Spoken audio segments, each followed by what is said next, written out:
నీ హయాంలో నువ్వేం చేసావు? 5 సంవత్సరాలు నువ్వు ఉన్నావు. ఒక దళిత డాక్టర్ మాస్క్ అడిగిన దాన్ని కొట్టి చంపించేశావు. ఆ రోజు నువ్వేం మాట్లాడలా. అలాగే అబ్దుల్ సలాంకి అన్యాయం జరిగిందంటే అతని గురించి మాట్లాడలా. ఆ రోజు ఏం చేయాలనేది ఎవరిని అడగలా. ఇలా ముస్లిం మైనారిటీలు, దళితులు, గిరిజనులు, ఇతర వర్గాల వాళ్ళు అనేక మంది మీద దాడులు జరిగి నీ వైసీపీ కార్యకర్తలే గూండాలుగా మారి వాళ్ళని దారుణంగా హింసించి చంపినటువంటి సంఘటనలు ఉంటే నీ ఎమ్మెల్సీయే డ్రైవర్ని డోర్ డెలివరీ ఇచ్చాడు. ఏం చేశావు? నీ ఎమ్మెల్సీ తన సొంత డ్రైవర్ని కొట్టి చంపి కారు డిక్కీలు వేసుకుపోయి డోర్ డెలివరీ ఇస్తే నువ్వేం మాట్లాడావు? ఏమన్నా కనీసం ఆ కుటుంబానికి ఏమైనా సానుభూతి తెలిపావా? ఆ కుటుంబానికి ఏమైనా జరిగిన నష్టానికి నా ప్రభుత్వం ఉందని ఏమైనా వాళ్ళకి భరోసా ఇచ్చావా? నీ శాసన మండలి సభ్యుడినే నువ్వు సమర్థించుకున్నావు తప్ప ఆ ముద్దాయిని సమర్థించుకొని నువ్వు ముద్దాయి ఇంటికి పోయి విచారించాడు.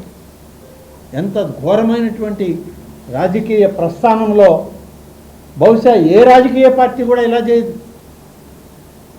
ఎక్కడైనా ఒక చిన్న సంఘటన అధికారంలో ఉన్నప్పుడు జరిగినా, ప్రతిపక్షంలో ఉన్నప్పుడు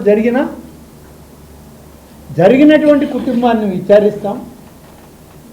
ఒకవేళ ఆ పార్టీ వాళ్ళు కానీ వాళ్ళలో ఉంటే మందలించడము, వాళ్ళని ప్రభుత్వానికి అప్పచెప్పడము, వాళ్ళ మీద చర్యలు తీసుకోండి అనడము, సానుభూతిని తెలియజేయడము చేయాలి. కానీ నీ సానుభూతి ఎవరికి? మర్డర్లు చేసిన వాళ్ళకి సానుభూత, గంజాయి అమ్మిన వాళ్ళకి సానుభూత, గంజాయి వనాలను పెంచిన వాళ్ళకి సానుభూత, బ్లేడ్ బ్యాచ్లకి సానుభూతి తెలిపేటువంటి వ్యక్తివి నువ్వు. ఈనాడు ఈ ప్రభుత్వాన్ని, మా ముఖ్యమంత్రిని, మా కూటమి నాయకుల్ని విమర్శించేటువంటి తాహత లేదు. ఆ అవకాశం కూడా నీకు లేదు. నువ్వేదో ఇంకా కూడా 4 గోడల మధ్య మీడియా సమావేశాలు పెట్టుకొని ఎన్డీఏ నాయకుల్ని, ముఖ్యమంత్రి చంద్రబాబు నాయుడిని, పవన్ కళ్యాణ్ని మాట్లాడితే నువ్వు చాలా గొప్ప వ్యక్తిని అయిపోయానని అనుకుంటున్నావేమో. కానీ నువ్వు ఎక్కడా కూడా ఇవాళ ప్రజల్లో తిరిగే పరిస్థితి లేదు. అందుకనే నువ్వు 4 గోడల మధ్య నీ ప్యాలెస్ గోడల్లోనే ఇంకా నీ చరిత్ర అక్కడే పెట్టుకొని తిరుగుతూ ఉన్నావు. ఇవాళ నువ్వు మాట్లాడేటప్పుడు కొంచెం ఒక ఆలోచన చేసి మాట్లాడితే బాగుంటుంది. నీ వల్ల ఇవాళ ఐఏఎస్, ఐపీఎస్ ఆఫీసర్లు ఉద్యోగాలు పోగొట్టుకొని జైళ్ళు పాలయ్యే పరిస్థితి, రిటైర్మెంట్లో కూడా మాకు ప్రశాంతత లేదు అని చెప్పి బాధపడే పరిస్థితి. నీ మాటలు నమ్మి బొంబాయి నుంచి విజయవాడ వరకు ఒక మహిళా కార్యకర్తను, ఆమెని తీసుకొచ్చి ఒక సినీ నటిని హింసించావు, బాధ పెట్టావు. 42 రోజులు తీవ్రమైన హింసలకు గురి చేసావు ఆ అమ్మాయిని. నువ్వేమీ సానుభూతి చూపిల వాళ్ళకి. నీ అధికారులను సమర్థించి అధికారులు బాగా చేశారన్నావు, భుజాలు దౌడుకున్నావు. ఈరోజు ఏమైంది అధికారుల పరిస్థితి? జైళ్ళల్లో ఊతలు లెక్క పెట్టే పరిస్థితి వచ్చింది.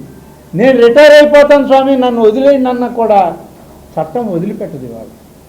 ఇది నీ హయాంలో జరిగినటువంటి దారుణమైనటువంటి కార్యక్రమాలు.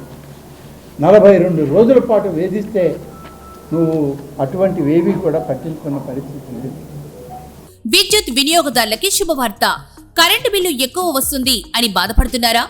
ఏసీ మరియు ఇతర ఎలక్ట్రికల్ గీజర్లు, హోమ్ అప్లయన్సెస్ వాడకంలో పొదుపు చేస్తున్నారా? ఇప్పుడే నిర్ణయం తీసుకోండి.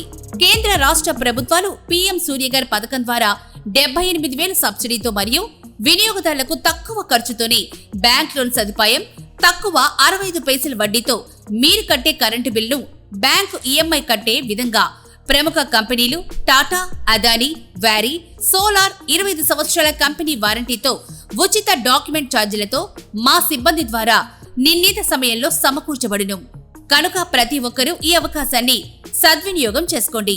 పూర్తి వివరాలకు ఈ క్రింది నంబర్లకు సంప్రదించండి. 9985299995, 9490471476, 9177038604.